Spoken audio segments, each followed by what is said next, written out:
اور جو ہے علم سیکھنے والے تھے وہ ایک چبوترا اصحاب صفہ کے نام سے ہے، جسے ہمارے یہاں دیسی بھاشا میں چوترا بھی کہتے ہیں، اس طرح سے چبوترا ہے، اصحاب صفہ اس کا نام ہے۔ تو وہاں صحابہ جو ہے پڑے رہتے تھے بھوکے پیاسے بیچارے، ایک طالب علم کی حیثیت سے کہ کوئی حدیث نبی کے منہ سے سننے کو مل جائے ہم اسے یاد کر لیں، جس میں حضرت ابو ہریرہ بھی ہوتے تھے۔ تو وہ ایک صفہ، ایک چبوترا ہے، اور وہ جیسے جہاں ریاض الجنہ ہے، ریاض الجنہ کے بالکل پیچھے ہے، اس میں اگر آپ جانا چاہیں، دیکھیے ایک چبوترا بنا ہوا ہے، میں خود اس میں گیا ہوں، الحمدللہ اللہ نے مجھے جو ہے توفیق دی اور میں وہاں پہنچا، میں نے ظہر کی نماز اس میں ادا کی ہے۔ تو وہ تقریباً اگر آپ کو وہاں جانا ہے تو تقریباً آپ کو 11:30 بجے 11:30 بجے آپ کو جو ہے مسجد نبوی میں پہنچنا ہے، یہ مدینہ میں ہے، مسجد نبوی کے اندر ہے، تو آپ کو وہاں پہنچنا ہے۔ اور آپ کو جو وہاں صفائی کرنے والے ہیں، جو اندر مسجد نبوی میں پھرتے رہتے ہیں، جو زمزم کا پانی وغیرہ رکھتے رہتے ہیں، آپ ان سے پوچھنا ہے کہ بھائی اصحاب صفہ میں جانا ہے، وہ آپ کو بتائیں گے کہ فلاں نمبر گیٹ سے جائیں۔ تو وہاں بھیڑ لگی رہتی ہے اور قنات جو ہے لگی رہتی ہے، تو 11:30 بجے اس قنات کو کھولتے ہیں تو بہت تیزی کے ساتھ بھیڑ بھاگتی ہے، کیونکہ چبوترا جو ہے وہ جو اصحاب صفہ ہے وہ بہت چھوٹا ہے، اس میں 15-20 آدمی 25 آدمی آتے ہیں، تو لوگ بہت تیزی کے ساتھ دوڑتے ہیں اور اس میں جگہ جو ہے بہت کم آدمیوں کو مل پاتی ہے۔ بہرحال آپ اس میں ٹرائی کریں، کوشش کریں، اس کا کوئی ٹکٹ نہیں ہے، کوئی پرمٹ نہیں ہے، اور وہاں آپ پہنچ جائیں تو بہت اچھی بات ہے، لیکن دن کے 11-11:30 بجے آپ کو جانا ہے، یہ آپ یاد رکھیں۔ اسی طریقے سے ایک بھائی نے پوچھا ہے کہ حضرت اگر صرف ہوٹل سے ہی کھانا کھائیں عزیزیہ میں تو کوئی دقت نہیں ہے؟ نہیں بھائی، عزیزیہ میں آپ جو ہے ہوٹل سے کھانا کھائیں، دقت کوئی نہیں ہے۔ آپ کوئی دقت ہوگی ہوٹل کا کھانا برابر کھانے سے پیٹ میں دقت آنے لگتی ہے، اگر آپ جو ہے برابر کھانا چاہتے ہیں تو کھائے، کوئی دقت نہیں ہے۔ اسی طریقے سے امجد بھائی،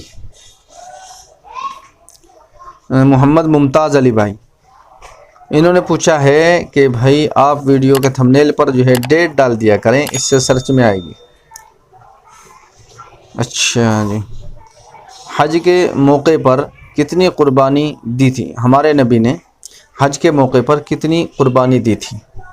دیکھیے حجۃ الوداع کے موقع پر جو آپ کا آخری حج تھا، آپ نے 100 اونٹ قربان کیے تھے، 100 اونٹ قربان کیے تھے، جس میں سے 63 اونٹ کتابوں میں لکھا ہے کہ آپ نے اپنے ہاتھ سے ذبح کیے، اور اس کے بعد برچھا، اور جس چیز سے بھی آپ جو ہے ذبح کر رہے تھے وہ حضرت علی کے ہاتھ میں دیا، باقی حضرت علی نے ذبح کیے۔ تو یہ ہمارے نبی نے جو ہے قربانی دی تھی۔ ہمارے نبی جو ہے امت کی طرف سے بھی قربانی کرتے تھے، اپنی طرف سے بھی کرتے تھے، ہمیں بھی چاہیے کہ نبی کی طرف سے بھی قربانی کرنی چاہیے۔ اگر اللہ نے ہمت دی ہے، وسعت دی ہے، تو ایک حصہ اپنی طرف سے لیں، ایک نبی کی طرف سے بھی لیں، کرنی چاہیے۔ اس نبی کا ہمارے اوپر اتنا احسان ہے کہ ہم زندگی بھر سجدے میں پڑے رہیں پھر بھی ہم ادا نہیں کر سکتے۔ تو دوستو، آج کی ویڈیو میں بہت ساری جانکاری آپ کو ملی ہے۔ اگر ویڈیو اچھی لگے تو ویڈیو کو لائک کریں، شیئر کریں، کمنٹ میں اپنے سوالوں کے جواب اسی طرح سے پوچھتے رہیں، اور چینل پر نئے ہیں تو سبسکرائب کر لیں تاکہ آنے والی ویڈیو کا نوٹیفیکیشن آپ کو ملتا رہے۔ آئیے چلتے ہیں، پھر ملاقات ہوگی اگلی ویڈیو میں۔ السلام علیکم ورحمۃ اللہ وبرکاتہ۔